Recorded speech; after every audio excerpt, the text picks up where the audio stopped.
Olá, amados do Senhor, que a paz de Cristo esteja em cada coração e no seio de sua família. É muito bom, mas muito bom mesmo, darmos início a mais esse precioso estudo da Palavra de Deus. Sabe, irmãos, em cada estudo ou pregação que eu preparo, eu gosto de pensar que estou num avião, ouvindo as instruções da aeromoça sobre as máscaras de oxigênio. E ela nos instrui o seguinte, que ao caírem as máscaras de oxigênio, primeiro coloque a máscara em si mesmo, e depois ajude quem está ao seu lado.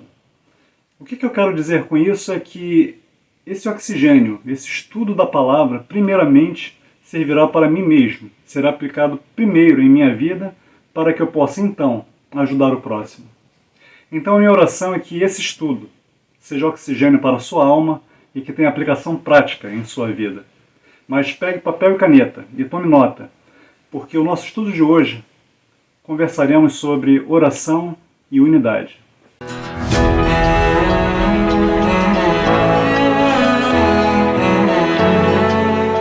Meus queridos irmãos, o alvo desse estudo é desenvolver conhecimento sobre oração a partir do modelo de oração de Jesus Cristo. E para isso precisamos reconhecer a importância que se deve dar à oração, refletir sobre o comportamento do crente e sua relação com a oração, e evitar modelos de oração incompatíveis com a Bíblia. E à guisa de introdução eu quero fazer alguns questionamentos sobre a oração. E o primeiro deles é: o que é uma oração a Deus? Sabemos que a leitura da Bíblia é a principal maneira como Deus fala conosco. Então orar a Deus é um ato que tem como objetivo ativar uma ligação, uma conversa com Deus. Assim, a oração nos dá a oportunidade de agradecer, de manifestar nossos desejos e de reconhecer nossas falhas. Oswald Chambers, um evangelista batista escocês, do início do século XX e professor, diz que o significado da oração é alcançarmos a Deus, não a resposta. Portanto, queridos irmãos, a oração é a respiração da alma, é o segredo do poder espiritual. Nenhum outro meio de graça a pode substituir e a saúde da alma ser conservada. A oração põe a alma em imediato contato com a fonte de vida e fortalece os nervos e os músculos da vida religiosa. Por que devemos orar? Porque a oração nos aproxima de Deus, nos fortalece e nos prepara para enfrentar as dificuldades da vida. Além de nos fazer sermos mais íntimos do Pai, é também uma eminente ferramenta para abençoarmos ao próximo. Já dizia certa frase: uma das maneiras mais poderosas de se amar alguém é orando por ela. Então, quando devemos orar? Em 1 Tessalonicenses 5,17, nos diz para orarmos sem cessar. Na verdade, o principal da oração não é a quantidade, mas a atitude, o fervor e a fé. A qualidade do relacionamento com Deus. O personagem bíblico Daniel, que tanto conhecemos, orava 3 vezes ao dia, e podemos observar isso lá em Daniel 6, versículo 10.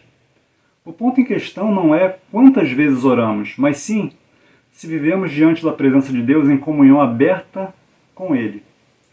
Então, o segredo de Daniel não era orar 3 vezes ao dia, mas era que ele vivia constantemente em ligação com Deus, além dos momentos especiais que ele separava para orar. Você bebe água apenas 1 ou 2 vezes ao dia? Claro que não, né? E se bebe apenas isso, algo está errado. Porque o nosso corpo ele necessita de água em abundância para funcionar bem. E a mesma relação se dá com a oração, para que tudo funcione bem em nossa vida terrena e espiritual. Bem, onde devemos orar? A Bíblia nos diz que o melhor lugar para orar a Deus é no secreto. É no secreto. Que se trata de orar no íntimo com Deus. Lá em Mateus 6,6, nós lemos que: mas tu, quando orares, entra no teu quarto e, fechando a porta, ora a teu Pai que está em secreto, e teu Pai, que vem em secreto, te recompensará diante dos homens. Isso não significa que é literalmente para irmos ao nosso quarto e orar lá, mas qualquer lugar que estejamos a sós com Deus é possível orar. O lugar de uma oração, na verdade, pouco importa, desde que ela seja feita de coração a Deus. Mas, pastor, eu acho que eu não sei orar. Então, como devemos orar? O texto base do nosso estudo de hoje está em João 17, mas para responder essa pergunta específica e fecharmos a introdução, usaremos a oração do Pai Nosso, que é um modelo de oração ensinado a Jesus Cristo aos seus seguidores durante o Sermão da Montanha. Está registrado lá na Bíblia, em Mateus 6, dos versículos 9 ao 13. Essa oração de Jesus começa com o que chamamos de doxologia, que é a parte destinada a louvar e glorificar a Deus. O significado dessa oração reúne adoração, petição e confissão de pecados. Antes de ensinar a oração do Pai Nosso, o texto bíblico mostra que Jesus exorta seus ouvintes sobre qual deve ser a atitude correta ao orar. Ele diz que seus seguidores não devem agir como os hipócritas, que buscam apenas o reconhecimento humano durante suas orações. Jesus também condena a prática de vãs repetições, que era um comportamento comum entre os gentios em seus cultos pagãos. Então, ele ensina que seus seguidores devem orar ao Pai, confiando em sua sabedoria, em sua soberania, na verdade, sobre todas as coisas e com certeza de que Ele ouve as orações dos seus filhos. É o que nos relata lá em Mateus 6, dos versículos 5 até o 8. E a oração do Pai Nosso pode ser dividida em duas partes. A primeira parte traz 3 sentenças que, de forma geral, dizem respeito à glória de Deus. E são elas: santificado seja o teu nome, venha o teu reino, e a última: seja feita a tua vontade, assim na terra como no céu. Já a segunda parte traz 3 petições que dizem respeito à nossa vida e que implicam em provisão, perdão e proteção também. E são elas: o pão nosso de cada dia nos dá hoje. Perdoa-nos as nossas dívidas, assim como nós perdoamos os nossos devedores. E a última: e não nos deixes cair em tentação, mas livra-nos do mal. Então vamos lá do início. Vamos começar com a primeira sentença. Pai nosso que estás no céu. A palavra traduzida aqui como pai corresponde à palavra aramaica Abba, que era uma forma comum de um filho se dirigir ao seu pai com carinho. Então é muito significativo o fato de Jesus ensinar que devemos nos dirigir a Deus como pai. Isso porque, por natureza, nós não somos filhos de Deus. A Bíblia diz que o homem caído é, na verdade, filho da ira, conforme nos aponta Efésios 2, versículos 1 ao 4. Mas Deus nos adotou em Cristo Jesus. Isso significa que, pelos méritos de Cristo, nós fomos adotados como filhos por Deus e recebidos como herdeiros em sua família. Isso é maravilhoso. Só podemos chamar Deus de Pai por causa de Cristo. A forma como Jesus diz Pai Nosso implica nessa verdade maravilhosa. Simultaneamente, milhões de filhos se dirigem em oração ao nosso Pai, e Ele escuta a cada um deles. A razão pela qual isso acontece é porque o nosso Pai não é qualquer tipo de Pai. Na verdade, Ele é o Pai Nosso que está no céu. E essa é uma clara indicação da sua divindade. Não oramos a um Pai terreno, mas a um Pai celestial, cujo trono está nas alturas e faz da terra o estrado dos seus pés, como diz o profeta Isaías, no capítulo 66, versículo 1. Santificado seja o teu nome. Essa frase essencialmente expressa uma preocupação com a glória de Deus. Os filhos de Deus, adotados em Cristo, entendem que a finalidade última de todas as coisas é a glória de Deus, é a santificação do seu sublime nome. Nos tempos antigos, os nomes não eram apenas títulos que distinguiam uma pessoa de outra. Na verdade, os nomes eram considerados uma expressão da natureza da própria pessoa. E com isso em mente, podemos entender melhor a sentença: santificado seja o teu nome. O nome de Deus revela o que Ele é em si mesmo. Então, quando pedimos ao nosso Pai que seu nome seja santificado, Estamos dizendo que o nosso desejo principal nessa vida é que Deus seja reverenciado acima de tudo e de todos. Venha o teu reino. Aqueles que se preocupam que seu Pai Celestial seja glorificado e seu nome reverenciado, também desejam que o reino de Deus seja estabelecido mais e mais neste mundo. Quando oramos pedindo que o reino de Deus venha, estamos reconhecendo o domínio de Deus e almejando que esse reconhecimento também alcance todas as partes da terra. Sabemos que o reino de Deus já está presente. Jesus disse: é chegado o reino de Deus, Mateus 4,17. Mas também sabemos que esse reino ainda não veio em toda a sua plenitude. Ele virá quando Cristo voltar mais uma vez. Então, ao dizermos venha o teu reino, estamos pedindo pela manifestação plena e final da obra de Deus na história. Estamos pedindo pela expansão do Evangelho. Estamos pedindo pelo retorno de Jesus Cristo. Estamos pedindo pela consumação de todas as coisas para que possamos tão logo viver ao lado de Deus no novo céu e na nova terra. Seja feita a tua vontade, assim na terra como no céu. Essa terceira petição relacionada a Deus é a consequência natural das duas primeiras. Se entendermos que a glória de Deus é o que realmente é importante e que o seu santo nome deve ser reverenciado, e se entendermos a importância que há na expansão do reino de Deus nesta terra, então também entenderemos que tudo deve estar submetido à vontade de Deus. É a vontade de Deus que deve prevalecer, não a nossa. A consciência dessa verdade bíblica deve moldar o nosso relacionamento com Deus. Então, antes de pedirmos qualquer coisa a Deus, devemos nos lembrar que é a vontade dele que deve ser feita e honrada. Então, as nossas petições devem passar primeiro por esse filtro. Perceba que Jesus disse: seja feita a tua vontade, assim na terra como no céu. No céu, a vontade de Deus é obedecida plenamente. Mas na terra, por causa do pecado, os homens transgridem a lei de Deus. Eles não andam segundo a vontade do Senhor.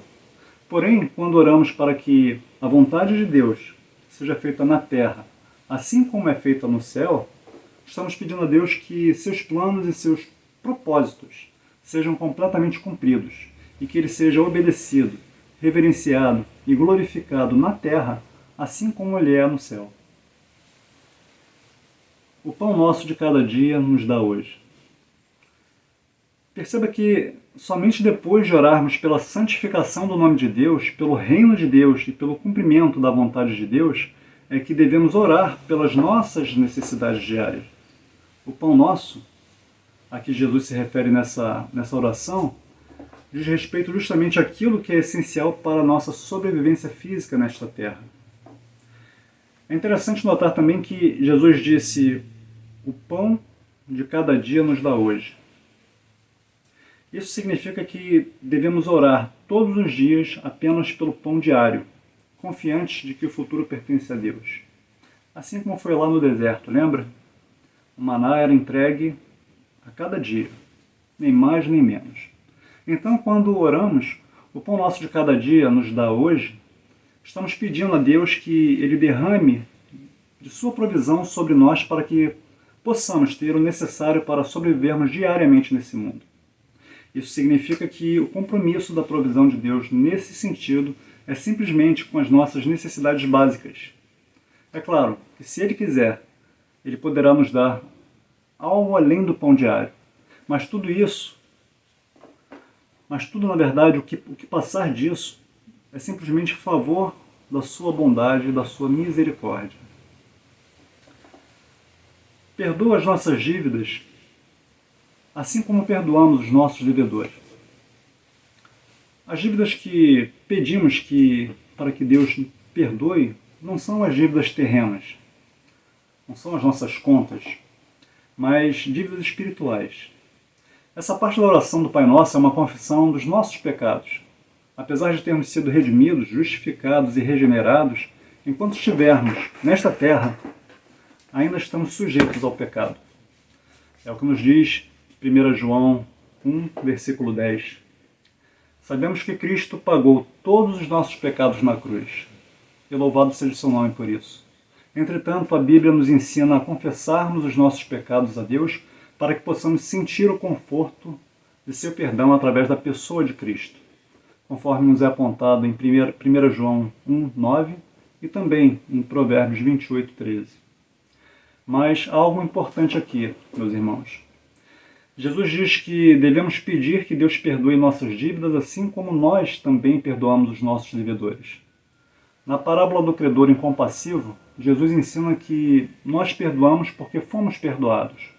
Mateus 18, 23 a 35. Se não perdoarmos aquele que nos ofendem, como poderemos clamar pelo perdão do Pai? Além disso, o perdão que dispensamos aos outros, nas palavras de Jesus, é uma evidência de que também somos perdoados por Deus. Isso também podemos ver em Mateus 6, versículos 14 e 15. Não nos deixe cair em tentação, mas livra-nos do mal. A última petição se refere à proteção de Deus contra os perigos do pecado. O crente que está comprometido com a glória de Deus, com o reino de Deus e com a vontade de Deus, também se preocupa em não pecar contra Deus.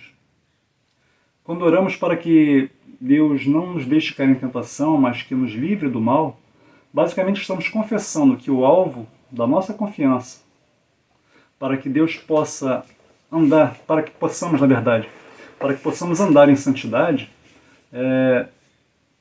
é Deus e não as nossas próprias forças. Você percebe? Aqui é importante entender a diferença entre tentação e provação. A tentação é um convite ao pecado que pode ter origem em nós mesmos ou nos ataques do diabo. Tiago escreve que Deus a ninguém tenta. Capítulo 1, versículo 13. Já a provação é um teste que o pai submete aos seus filhos com a finalidade de aperfeiçoá-los.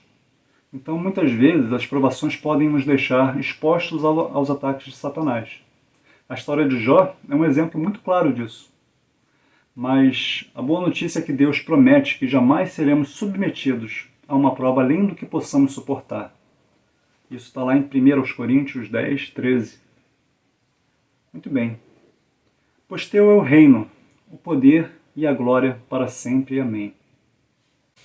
E com essa frase, que é uma doxologia e que está completamente de acordo com toda a Escritura, terminamos assim a oração do Pai Nosso. Ao ensinar a oração do Pai Nosso, o objetivo de Jesus era fornecer um modelo de adoração aos seus seguidores, e não estabelecer simplesmente uma oração litúrgica. Por vezes nos faltam palavras para chegarmos a Deus em oração. Até mesmo os cristãos mais experientes às vezes se perguntam: como devo orar nesse momento? Você já passou por isso?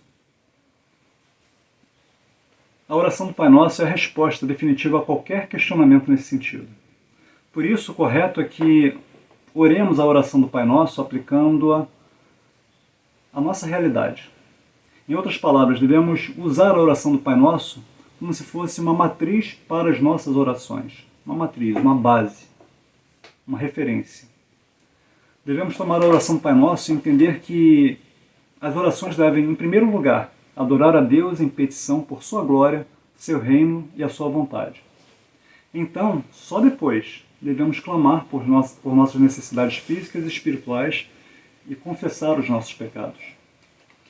É certo que, por causa da nossa natureza pecaminosa, nunca oraremos perfeitamente. E Romanos 8, 26 deixa isso muito claro. Contudo, podemos olhar para o modelo de Jesus e aprender a orar melhor.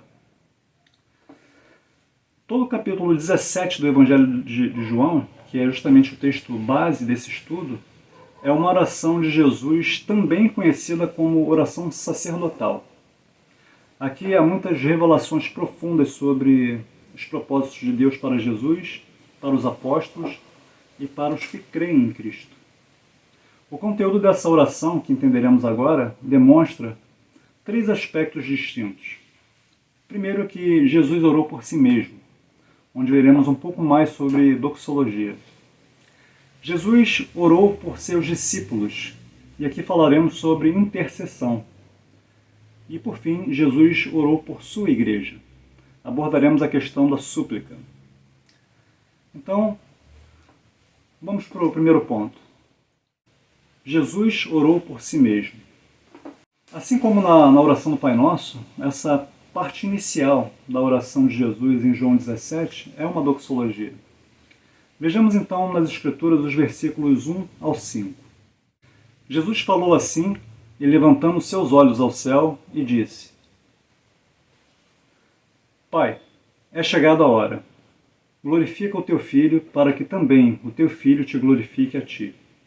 Assim como lhe deste poder sobre toda a carne, para que dê a vida eterna a todos quanto lhe deste, e a vida eterna é esta, que te conheçam a ti só, por único Deus verdadeiro, e a Jesus Cristo, a quem enviaste. Eu glorifiquei-te na terra, tendo consumado a obra que me deste a fazer. E agora glorifica-me tu, ó Pai, junto de ti mesmo, com aquela glória que tinha contigo antes que o mundo existisse. Amados, antes mesmo de começar a orar, o texto indica a reverência de Jesus ao olhar para o céu. Na cultura judaica antiga, era comum olhar para o alto com as mãos levantadas enquanto orava. Hoje é mais habitual fechar os olhos e curvar a cabeça ou dobrar os joelhos. Esta circunstância narrada por João, de que Cristo orou, erguendo os olhos ao céu, era uma indicação de inusitado ardor e veemência. Pois com essa atitude, Cristo testificou que nos afetos da sua mente, ele já estava mais no céu do que na terra, de modo que, deixando os homens para trás de si, ele passou a conversar com Deus de forma familiar. E isso é maravilhoso. Pai para filho. Ele olhou para o céu, não como se a presença de Deus estivesse confinada no céu, pois ele enche também a terra. Jeremias 23, 24 nos diz isso. Mas porque ele está ali, principalmente, para que a sua majestade seja exibida. Outra razão era que, ao olhar para o céu, isso nos lembra que a majestade de Deus é exaltada muito acima de todas as criaturas. Contudo, se realmente quisermos imitar a Cristo, devemos tomar cuidado para que os gestos externos não expressem mais do que está em nossa mente, mas que o sentimento íntimo direcione os nossos olhos, as nossas mãos, a nossa língua e cada parte de nós. Queridos, na sequência do versículo 1, lemos: Pai, é chegada a hora, glorifica teu Filho, para que também o teu Filho te glorifique a ti. A oração de Cristo se propõe também que sua morte produzisse, pelo poder do Espírito Celestial, aquele fruto que foi decretado pelo eterno propósito de Deus, pois ele diz que a hora havia chegado. Não era a hora segundo a determinação, ou melhor, segundo a determinação da fantasia humana, mas aquela hora que Deus havia designado. Então aqui não era o tempo do homem, não era o Cronos, era o Kairos de Deus, era o tempo de Deus, a vontade de Deus. Contudo, a oração não é supérflua, porque, embora Cristo dependa do beneplácito divino, ele sabe que deve desejar o que Deus prometera, que certamente se concretizaria. Aliás, Deus faz cumprir tudo quanto decreta, não só a despeito de um mundo inteiro estar dormente, mas a despeito de sua oposição. Porém, nosso dever é pedir que ele nos dê o que prometera. É dever nosso pedir que ele nos dê o que nos prometera, porque o fim e utilidade das promessas é incitar-nos à oração, e isso é divino. E aqui vai uma dica para o seu momento de oração, meu irmão e minha irmã. É importante que você conheça nas Santas Escrituras as promessas de Deus para a sua vida e pedir em oração que Deus cumpra essas promessas. E sabe por quê? Porque Deus tem total compromisso com a sua palavra. Logo, ele há de cumprir o que prometeu. Na verdade, Deus ama quando lembramos das promessas que ele nos fez.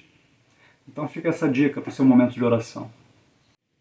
Ainda no versículo 1, Jesus fez esse pedido ao Pai, pois tinha como objetivo receber a única glória que lhe interessava. Ninguém, a não ser o Pai, poderia glorificá-lo adequadamente. Ao contrário dos outros, Jesus busca a glória que vem do Deus único, conforme João 5,44. Sabemos que a cruz era um instrumento dessa glorificação. Jesus orou para que pudesse aceitá-la de forma a glorificar o Pai também. E Jesus tinha por motivação constante glorificar a Deus. Olha só, ele sabia que glorificaria o Pai dando a sua vida espontaneamente para que o eterno plano salvífico fosse cumprido. Jesus glorificaria o Pai ao conceder vida eterna aos que nele crescem. Jesus traria grande glória a Deus quando homens e mulheres pecaminosos se convertessem e manifestassem a vida do Senhor Jesus nesta terra.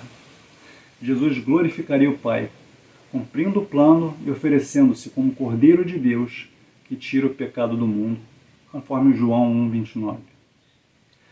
No versículo 2 podemos observar que Jesus tem autoridade sobre toda a carne. Isso significa que ele tem autoridade sobre todos os homens, porque os homens são carne, são passageiros, não são eternos. Só através de Jesus poderão obter a eternidade. Essa autoridade de Jesus, porém, não é simplesmente poder em si, mas serve à vontade do amor de Deus e à salvação das pessoas.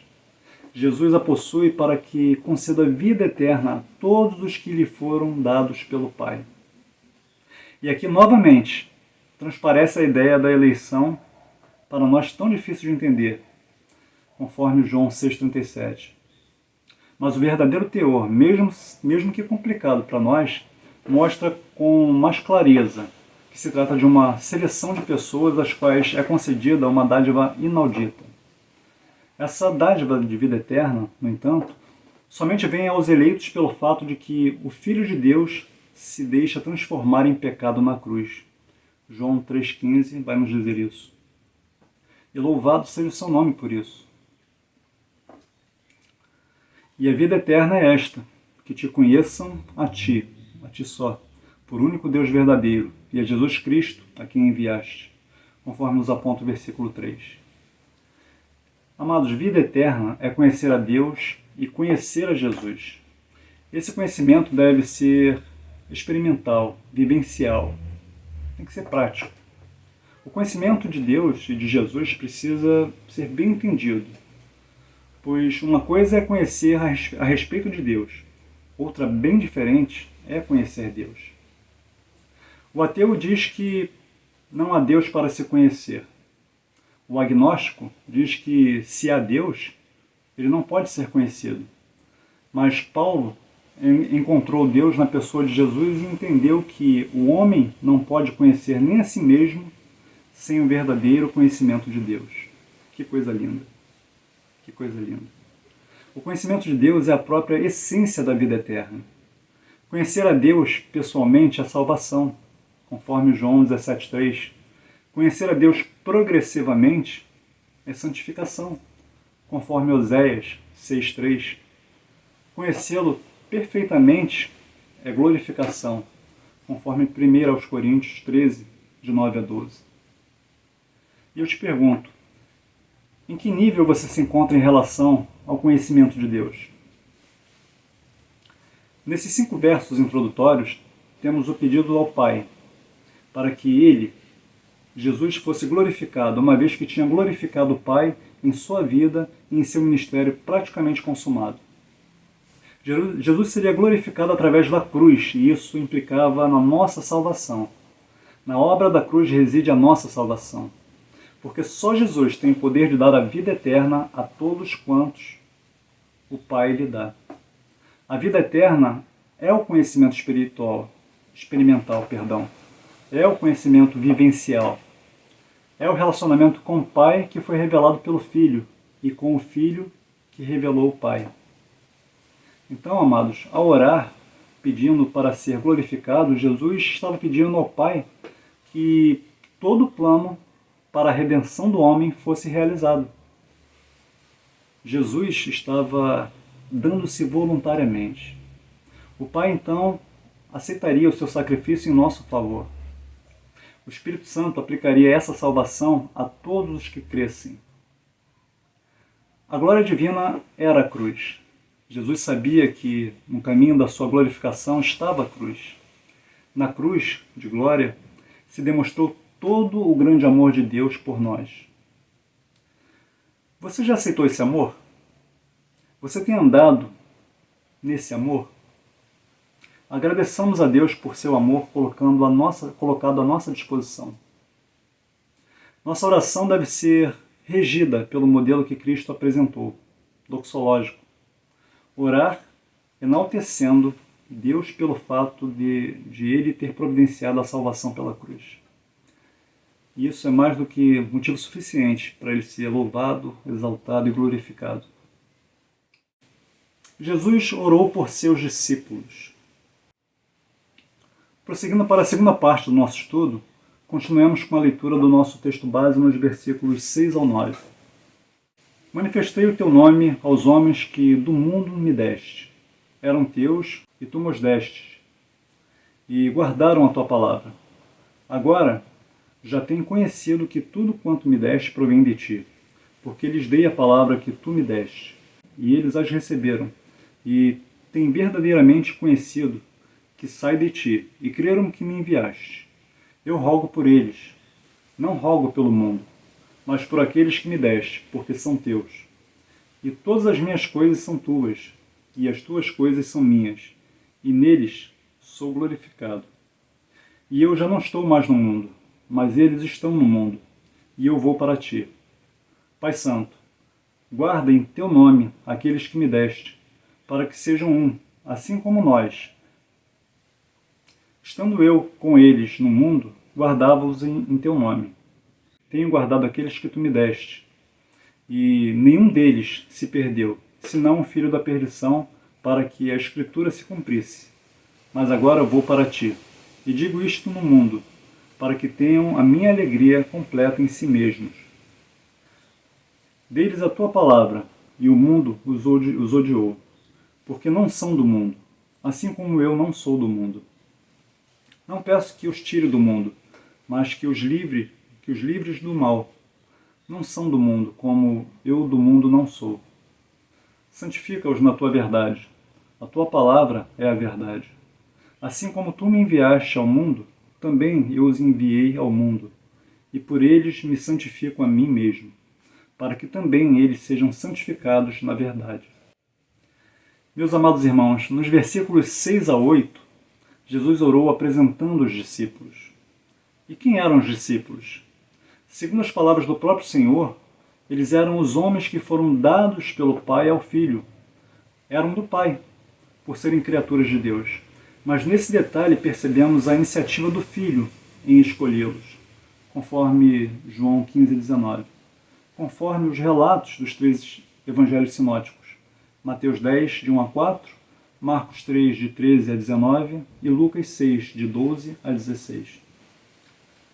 Sabendo, entretanto, que o Filho e o Pai são um, conforme apontado em João 10:30, não há contradição na afirmação de que eles foram dados ao Filho pelo Pai. De certa forma, Deus estava com Jesus na escolha dos 12 e os confirmou e os confiou a Jesus para que, através deles, com exceção de Judas, é claro, o Evangelho fosse proclamado depois da volta de Jesus ao seio do Pai. E guardaram a tua palavra. Ainda lá no versículo 6, esse foi o testemunho que Jesus deu ao Pai sobre os seus discípulos. Guardar a palavra significa obedecê-la, significa submeter-se a ela. Os discípulos guardaram a palavra de Deus, pois, diferentemente dos fariseus, dos escribas, dos saduceus, de todas as autoridades religiosas de Israel, os discípulos aceitaram os ensinos de Jesus. Mas é bom lembrar que não foi em virtude dessa obediência que eles foram escolhidos. Nunca há mérito humano que possa fazer Deus agir em nosso favor. Isaías 64:6 nos aponta essa verdade. A bênção de serem escolhidos deveu-se exclusivamente à graça e ao amor de Deus que os tirou do mundo ímpio, João 1:9, e os deu a Jesus. Percebam, irmãos, que nos versículos 7 a 8, Jesus continua testemunhando dos discípulos, afirmando que eles reconheceram que todas as coisas que o Filho tem vêm do Pai. Afirmando também que eles reconheceram que Jesus veio do Pai e pelo Pai ele foi enviado. Uma convicção intelectual impregnada da evidência que eles viram em Jesus, de que ele tinha vindo do Pai, e creram, isto é, depositaram a sua confiança moral no fato de que Jesus fora enviado, não vindo somente na sua própria autoridade, mas com a autoridade completa da divindade. Queridos irmãos, os discípulos receberam a manifestação do nome de Deus, guardaram a palavra de Deus, conheceram o Pai, conheceram o Filho e, por fim, creram. Consequentemente, obtiveram um resultado maravilhoso. Creram que o Filho fora enviado do Pai. A crença foi o passo final, o ápice desse processo, que levou Jesus a apresentá-los ao Pai e interceder por eles. Ora, diante dessas afirmações, é importante notarmos que Jesus fala como revelador do Pai. Um aspecto importante da missão de Jesus foi revelar Deus. João 1,18. Revelar Deus como Pai, inclusive, conforme João 17, versículos 1, 5, 11, 21, 24 e 25, como Papai, ou Pai Nosso, conforme Mateus 6, 9, como aquele com quem podemos ter comunhão. Os discípulos, ao serem conduzidos do Pai para o Filho, creram no Filho como um enviado divino, e agora o Filho os apresentava ao Pai intercedendo por eles. Que coisa maravilhosa! Que grande privilégio termos um intercessor como Jesus Cristo. Romanos 8,34. Nos versículos 9 ao 18, Jesus orou em favor dos discípulos. É importante percebermos que Jesus não orou pelo mundo, isto é, pelas pessoas que não se submeteram a Ele como Senhor e Salvador. Jesus orou por aqueles que o Pai lhe deu, porque são do Pai. Jesus orou por seus discípulos porque todos eles, ou tudo o que pertence ao Filho, pertence ao Pai. Todas as coisas do Pai são do Filho. O Filho é glorificado nos discípulos. Versículo 10. Sim, Jesus orou por seus discípulos. Nas suas diversas dificuldades, intercedeu por eles. E orou quando estavam passando por tempestades. Ele orou por Pedro quando este estava sendo peneirado pelo diabo. Agora ele ora por eles antes de ir para o Getsemane. A intercessão de Jesus se caracterizava por 3 pedidos a respeito dos crentes. Pela proteção divina, conforme nos aponta o versículo 11b. Pai Santo, guarda em teu nome. E também o versículo 15. Não peço que os tires do mundo, mas que os livres do mal. Durante seu ministério, Jesus protegeu os discípulos e os guardou em segurança. Não pelo nome que Deus lhe deu, e sim no nome que Deus lhe deu. Isto é, a revelação do próprio Deus mediada na pessoa de Jesus. A única exceção foi Judas Iscariotes. E essa exceção é meramente aparente, visto que Jesus repetidamente indica que não só seu conhecimento dos esquemas do traidor, mas também que a sua escolha dele foi antecipada por seu conhecimento sobre o que aconteceria. João 6,64 e versículo 70 também vai nos apontar isso. Ainda em João, capítulo 13, fala sobre isso, de 10 a 11 e por aí vai. Muito bem. A outra característica, do pedido, a primeira foi proteção divina, a segunda é a questão da unidade do corpo. O versículo 11c diz que para que sejam um, assim como nós. E aqui nós vemos a preocupação de Jesus com seus discípulos. Porque ele iria partir de volta à glória celeste, enquanto eles, os discípulos, ficariam em meio ao mundo que os odiava, porque tinham odiado também a Jesus. E aí Jesus pediu que Deus os protegesse em seu nome. Jesus pediu que o Pai fizesse sempre unidos, assim como eles eram unidos, pois o Pai e o Filho eram um só. João 10,30. O pedido da unidade se repetirá, se percebermos, no verso 21. em favor de todos os discípulos vindouros, aqueles que ainda iriam se converter. A unidade dos cristãos fará com que vençamos o ódio do mundo. E isso é um fato, e precisamos observar isso. O outro aspecto, o outro pedido a respeito dos crentes, se trata da plenitude da alegria. Lá no verso 13b, diz para que tenham a minha alegria completa em si mesmos. Então, amados, novamente, Jesus reafirma a concretização do projeto eterno. Ele voltaria para junto do Pai. Ele afirmava isso em oração, porém afirmava também diante dos discípulos para que eles, depois dos acontecimentos futuros, crescem ainda mais nele. Mas além de crer, eles deveriam se alegrar. Olha que coisa importante, não basta crermos, precisamos viver a alegria de pertencer a Cristo. Jesus pediu então que os discípulos, mesmo com a sua partida e a sua ausência física, pudessem experimentar a alegria completa. E essa alegria seria uma obra do Espírito Santo. Seria uma fração do fruto do Espírito produzido em parceria com o cristão, conforme nos aponta Gálatas 5:22. Quando ele fosse derramado sobre eles, como de fato ocorreu lá em Atos 2, de 1 a 4. Muito bem. Agora, meus irmãos, no versículo 19, Jesus orou dedicando-se em santificação aos discípulos. E por eles me santifico a mim mesmo. Com estas palavras, ele explica mais claramente de qual fonte flui essa santificação, a qual é completada em nós pela doutrina do Evangelho. É porque ele se consagrou ao Pai que sua santidade nos alcança. Pois como a bênção nas primícias se difunde por toda a colheita, assim o Espírito de Deus nos purifica pela santidade de Cristo e nos faz participantes dela.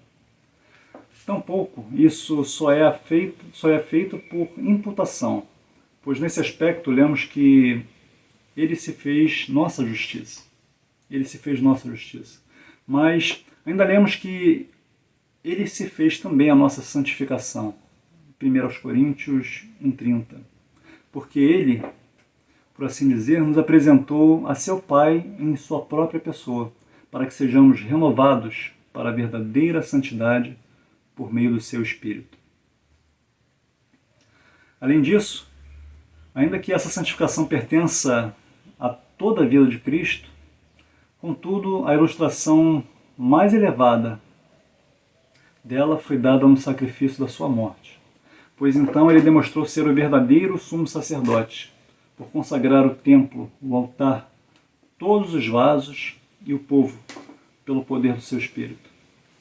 Na Bíblia existem 3 aspectos de santificação, tradicionalmente chamados de santificação posicional, separados por Deus e para Deus, santificação progressiva, processo de maturação e purificação, e aí o texto acusa que uma das maneiras mais efetivas de santificação é pela palavra de Deus, e a santificação permanente, que é a perfeição alcançada na eternidade. Então, de uma forma ou de outra, sabemos que todos os aspectos da santificação vêm de Deus. Mas isso não exclui a minha e a sua responsabilidade. Sejamos santos como Cristo foi santo. Queridos irmãos, vimos coisas maravilhosas até aqui sobre a intercessão de Jesus. E a minha pergunta agora para você é: você tem se comprometido em interceder pela vida de alguém? Você tem esse compromisso? Por meio da intercessão, Deus entrega a cada um de nós um convite personalizado, entalhado à mão, para nos tornarmos intimamente envolvidos na construção do bem-estar do outro. Richard J. Foster. Frase linda. E com isso chegamos à terceira e última parte do nosso estudo de hoje. Jesus orou por sua igreja.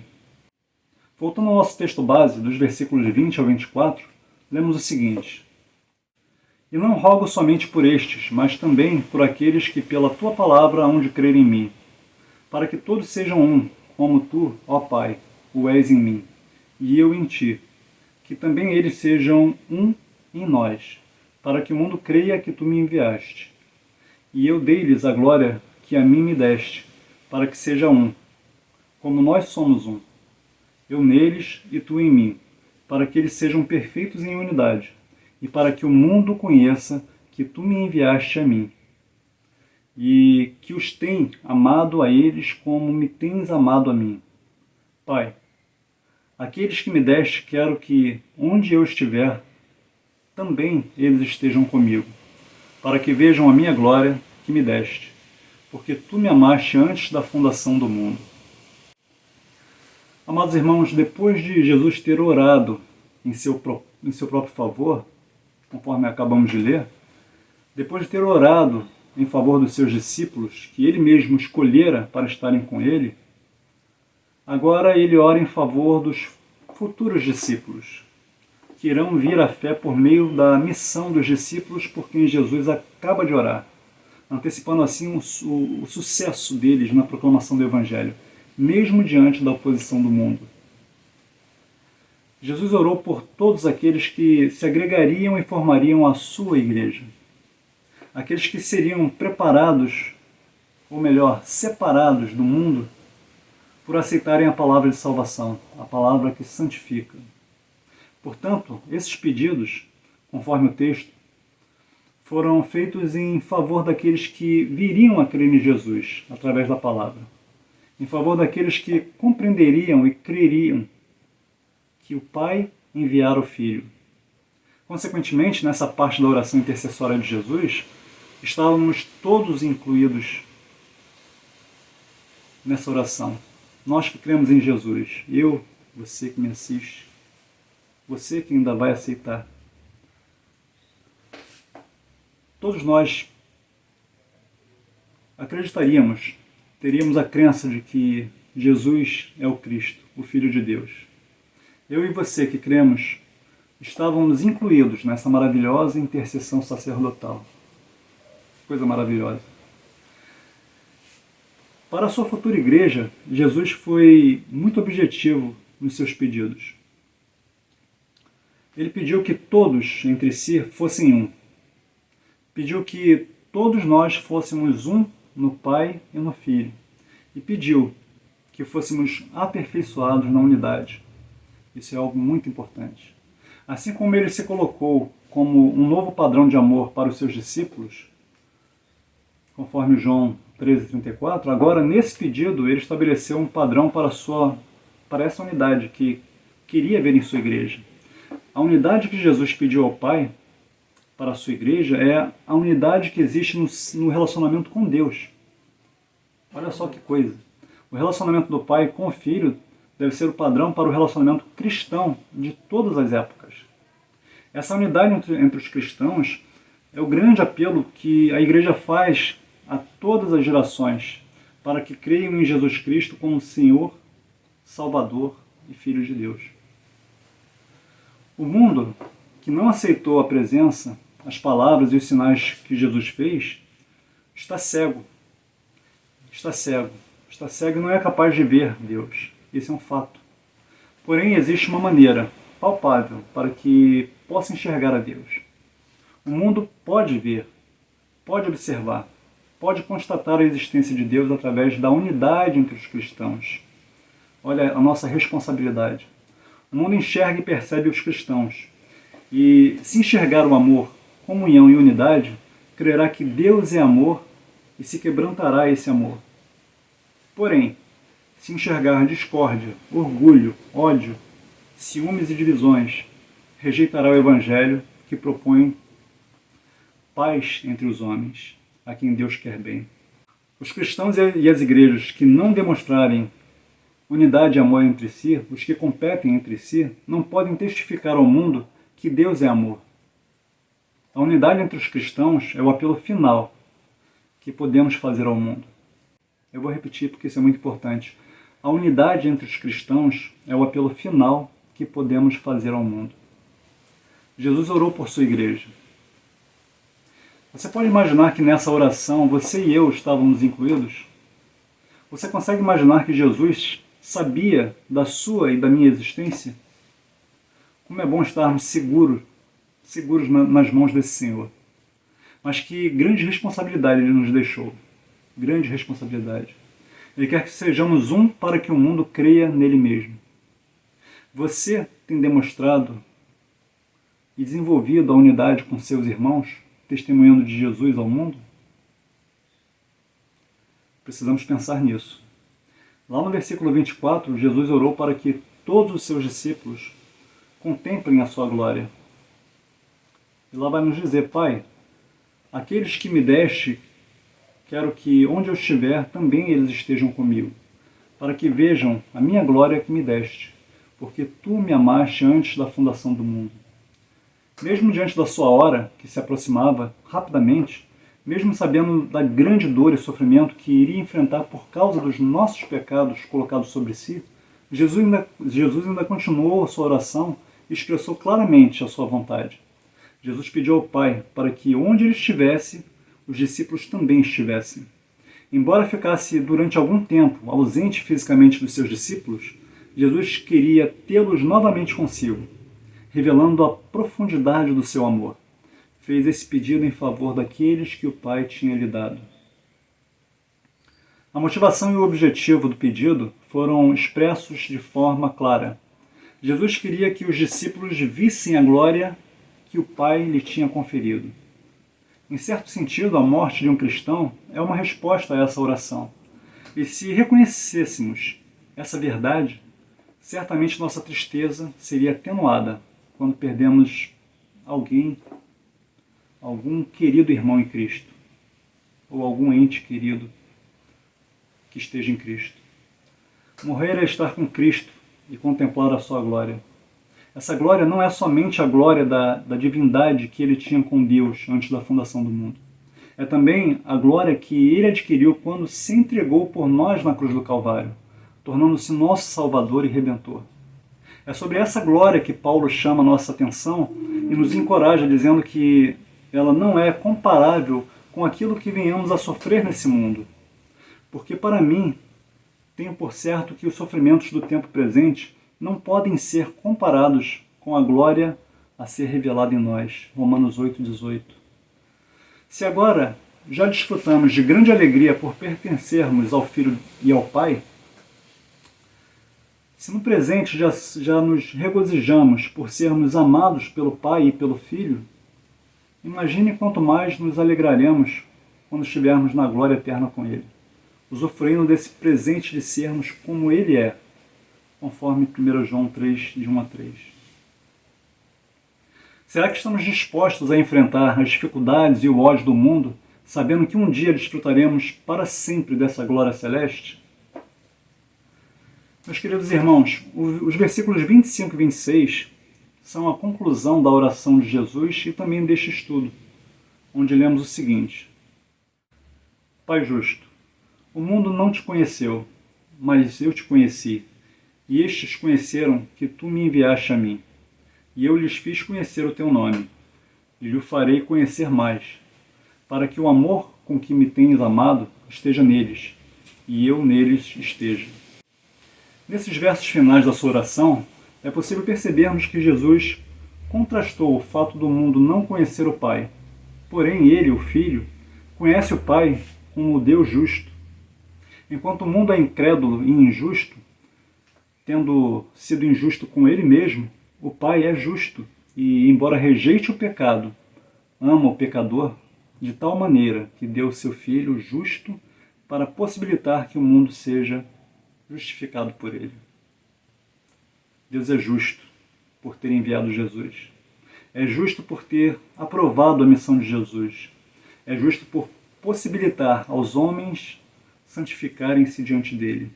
É justo ao conceder àqueles que não querem receber a justificação que Jesus lhe concede. E certamente Deus foi e é justo ao atender aos pedidos, ao responder essa oração intercessória que Jesus fez em favor de todos nós que somos seus discípulos. Ao concluirmos nossas considerações sobre esse capítulo, sobre essa oração sacerdotal intercessória de Jesus, constatamos que todos os pedidos que Jesus apresentou diante de Deus foram pedidos para